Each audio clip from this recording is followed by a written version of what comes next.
Pernahkah kamu bangun pagi, lalu hal pertama yang kamu rasakan bukan semangat, bukan rasa syukur, bahkan bukan rasa malas, melainkan rasa berat yang sulit dijelaskan. Alarm berbunyi, dan dalam beberapa detik pertama membuka mata, ada satu pikiran yang langsung datang. Aku harus ke sana lagi. Ke tempat yang tidak kamu sukai, ke rutinitas yang menguras jiwa, ke pekerjaan yang membuatmu merasa hidupmu berhenti. Tubuhmu bangun, kakimu berjalan, tanganmu tetap mengetik, tetap mengangkat barang, tetap melayani, tetap rapat. Tapi ada satu bagian dari dirimu yang sebenarnya sudah lama menyerah. Kamu tidak sendirian. Jutaan orang di dunia melakukan hal yang sama setiap hari. Mereka bertahan di pekerjaan yang mereka benci. Bukan karena mereka cinta, bukan karena mereka bangga, tapi karena mereka merasa tidak punya pilihan. Dan inilah yang menarik. Secara logika, kalau seseorang membenci sesuatu, dia akan pergi. Kalau seseorang tidak nyaman, dia akan menjauh. Tapi kenapa dalam dunia kerja banyak orang justru bertahan bertahun-tahun di tempat yang perlahan menghancurkan mental mereka? Kenapa manusia bisa terus datang ke tempat yang membuat mereka stres, marah, hampa, bahkan kehilangan jati diri? Jawabannya bukan sesederhana butuh uang. Ada psikologi yang jauh lebih dalam dari itu. Karena seringkali yang menahan seseorang bukan hanya kebutuhan ekonomi, tetapi rasa takut.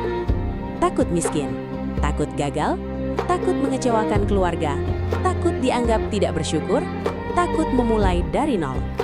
Dan rasa takut adalah penjara paling sunyi yang sering tidak terlihat. Orang yang bertahan di pekerjaan yang mereka benci biasanya hidup dalam kondisi yang disebut survival mode. Mereka tidak sedang mengejar mimpi. Mereka tidak sedang membangun masa depan.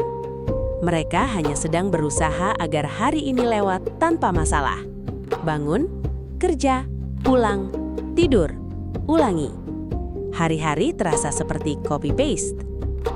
Padahal sebenarnya bukan karena dia menerima, dia hanya terlalu lelah untuk melawan.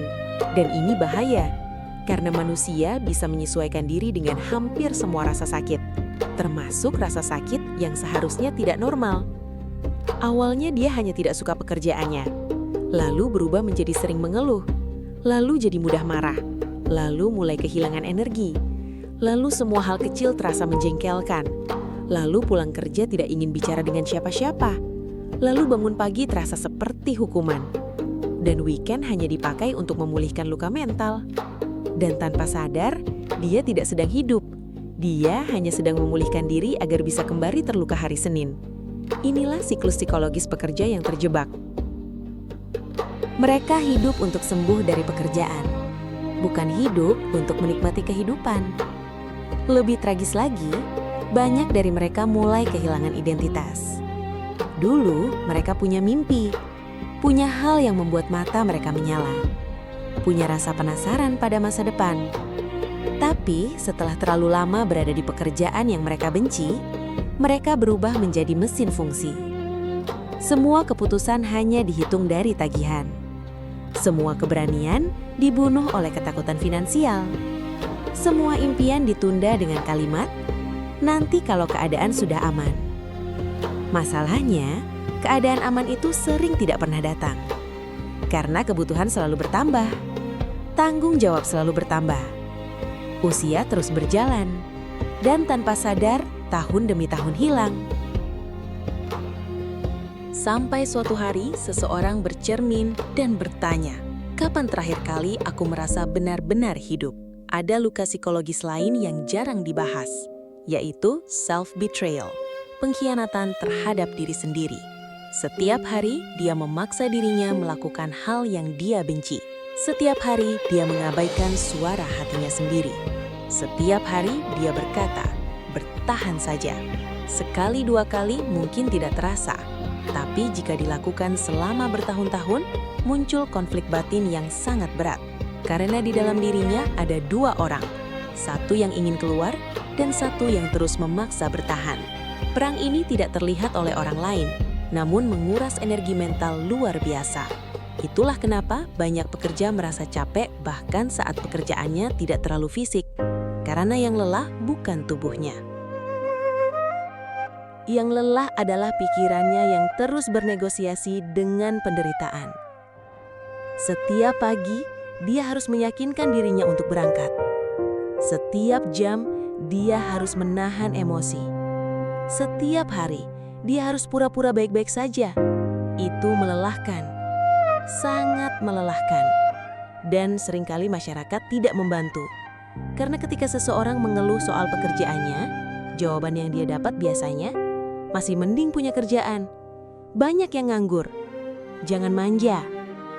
Kalimat ini terdengar realistis, tapi secara psikologis, itu membuat seseorang merasa rasa sakitnya tidak valid.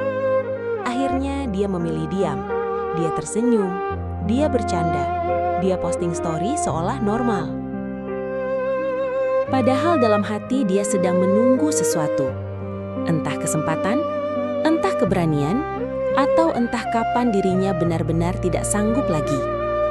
Karena ada titik di mana manusia tidak bisa terus membohongi jiwanya.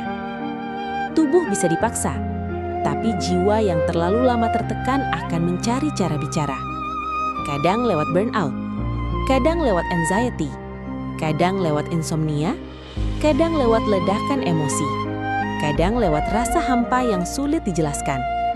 Itu bukan kelemahan, itu sinyal. Sinyal bahwa ada bagian dirimu yang sudah terlalu lama kau abaikan. Namun, ada hal yang harus jujur kita akui. Tidak semua orang bisa langsung resign.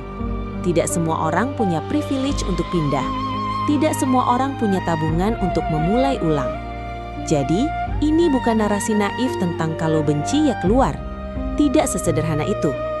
Tapi yang berbahaya adalah jika kamu bertahan tanpa rencana menyelamatkan dirimu. Karena kadang, hal paling menyakitkan bukanlah bekerja keras, tetapi menghabiskan hidup di tempat yang membuatmu perlahan mati dari dalam. Bertahan sementara itu strategi. Bertahan selamanya tanpa arah, itu tragedi. Jika hari ini kamu masih di pekerjaan yang kamu benci, setidaknya jangan matikan kesadaranmu. Jangan biarkan dirimu percaya bahwa ini satu-satunya hidup yang mungkin. Jangan biarkan ketakutan membuatmu lupa bahwa kamu pernah punya mimpi. Dan jangan biarkan gaji bulanan menjadi alasan untuk mengubur seluruh versi terbaik dirimu. Karena waktu punya kebiasaan yang kejam. Dia mengambil tahun-tahun hidupmu secara diam-diam. Dan banyak orang baru sadar setelah semuanya terlambat. Mereka punya uang, tapi kehilangan gairah. Mereka punya rutinitas, tapi kehilangan jiwa. Mereka punya pekerjaan, tapi tidak lagi mengenali dirinya sendiri. Jadi, jika kamu saat ini masih bertahan, tanyakan satu hal ini pada dirimu. Aku sedang bertahan untuk membangun jalan keluar atau hanya bertahan karena takut? Karena jawaban dari pertanyaan itu akan menentukan apakah kamu masih punya masa depan atau hanya sedang memperpanjang penderitaan.